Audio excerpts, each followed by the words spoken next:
Hi guys, and welcome back to my channel. I know I'm wearing the same outfit that I wore for the last video, but we're talking about the same brand, so hey. Today we're talking again about Lavage. Lavage is a UAE based French oriental perfume house. They do perfumes, they do some personal care products.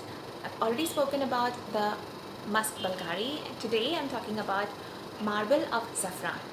Now, unfortunately, I do not have a sample to show you. I don't know where have I placed it. I was completely like, I've used it up. So probably I got rid of it. Back then, I wasn't thinking about making perfume videos, but now I'm making perfume videos. So anyways, I'll show you what the sample looks like. This one is the Musk Bulgari. So the sample is 3 ml. It came with a glam box as far as I can remember. Let's talk about Marble of Saffron. Saffron means saffron in Arabic, and that's exactly what this perfume smells like. It smells straight up saffron. There are other notes in it, however, the way Sicilian lemon dominates the entire Dolce & Gabbana Indian's Blue original version, in that same way, saffron dominates all the other notes in this, and that's exactly why they're calling it Marble of Saffron. The notes are, I've written down, the top notes are rose and galbanum. Now, if you are a perfume enthusiast, you might know what galbanum is, but I'm new into this, So I researched what galbanum is. I've got you covered. I have. Galbanum is a gum resin that you obtain from certain plants from Persia. Persia is, Iranian. Now you would be like, what does a gum resin smell like? Got you covered again. A gum resin smells earthy, woody, spicy green, almost like forest. Okay, so think about rose and almost this green, spicy, foresty, fresh vibe. Then comes the saffron and dried fruits. I have never used a perfume with dried fruits as one of the notes. So I don't have anything that I can compare this with, but if you have, then please let me know. If you've also tried Marble of Saffron, then please let me know what do you think about it in the comments below. It's gonna help all of us out. Now coming to the base notes, it's very much my favorite. Cedar and musk. Very skin scent, very woody.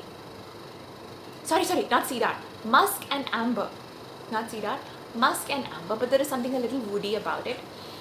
I think the musk, the amber, everything just along with the saffron, just there's something woody about it. The woodiness can also be coming from galbanum. It's just there. Now, when you think saffron, you might think something sickly, sweet and syrupy. No, this is not syrupy at all. Have you taken a sniff of the real saffron? Yeah. Have you taken a sniff of saffron in warm water, like in your cooking and stuff? That's the scent. It's not the syrupy saffron. It's the saffron in itself. Okay? Now imagine mixing that saffron with dried fruits and having rose petals. Yeah. The sillage is good. The projection is really good. The longevity on my skin was 6 hours plus. On my clothes, oh my god, it lasted forever. Because I remember wearing a scarf, spritzing this on my scarf, wearing that scarf for 2 to 3 hours. I came back and I didn't wash the scarf because it wasn't dirty.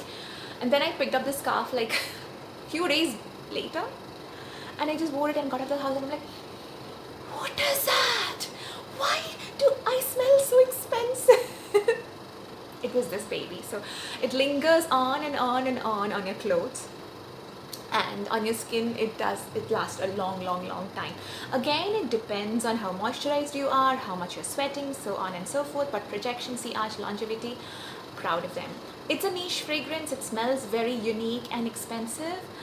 And what they talk about this fragrance is, they say it's an opulent desert breeze sweetened with dried fruits, soaked in precious saffron, sprinkled with rose petals and musk glitter. That's exactly what this is. I hope you enjoyed the review. Let me know your thoughts.